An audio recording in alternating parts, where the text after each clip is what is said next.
The Galactic Council had assembled its finest: Crothor, the 8-limbed Venturi assassin who'd hunted creatures across 17 star systems, Zexenael, the cybernetically enhanced tracker from Proxima, and Mreth, whose species had evolved specifically for pursuit and predation over 10 million years.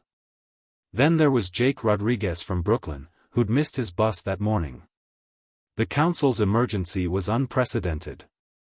Something had escaped from the Void Sector, a creature of pure adaptive evolution that had already consumed 3 colonies.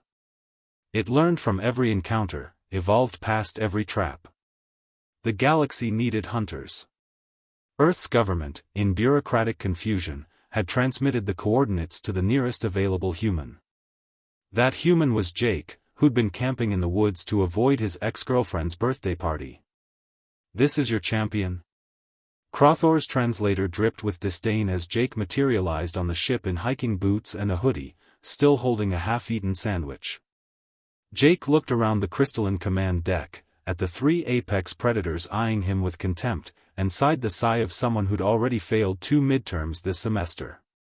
"Look, I don't know what's happening, but can we make this quick? I've got a thing."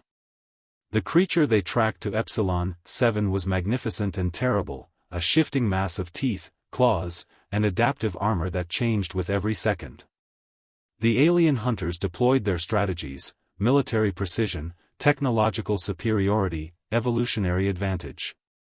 The creature adapted to each within minutes. Jake watched them fail, one by one, with the detached exhaustion of someone who'd recently been dumped via text message.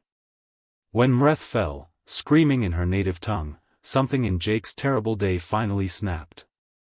He didn't deploy strategy. He deployed spite. Humans, the other hunters would learn, didn't evolve as apex predators. They evolved as persisters, the species that jogged after prey for days until it collapsed from exhaustion. They evolved as throwers, as tool users, as the beings who looked at every problem and thought, "How can I make this someone else's problem?" Jake grabbed a cargo container with a forklift, walked up to the creature with the energy of someone returning a defective toaster, and said, "Hey. Ugly." What followed wasn't tactical. It was personal.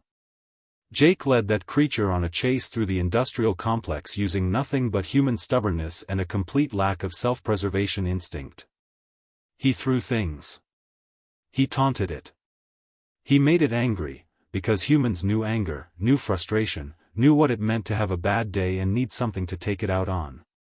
When the creature finally cornered him against a plasma furnace, adapted to every trick he'd shown, Jake smiled with the exhausted satisfaction of someone who'd finally found the reset button on the universe's router.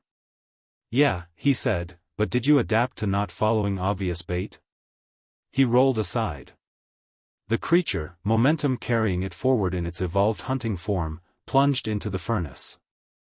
Later, as Jake stood before the Galactic Council receiving honors he didn't want, Crothor approached him with newfound respect.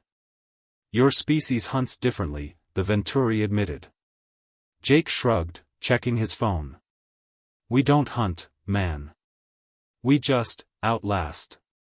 Now can someone please send me home? I've still got that thing." The galaxy had summoned its greatest hunters. Earth had sent a teenager having a bad day.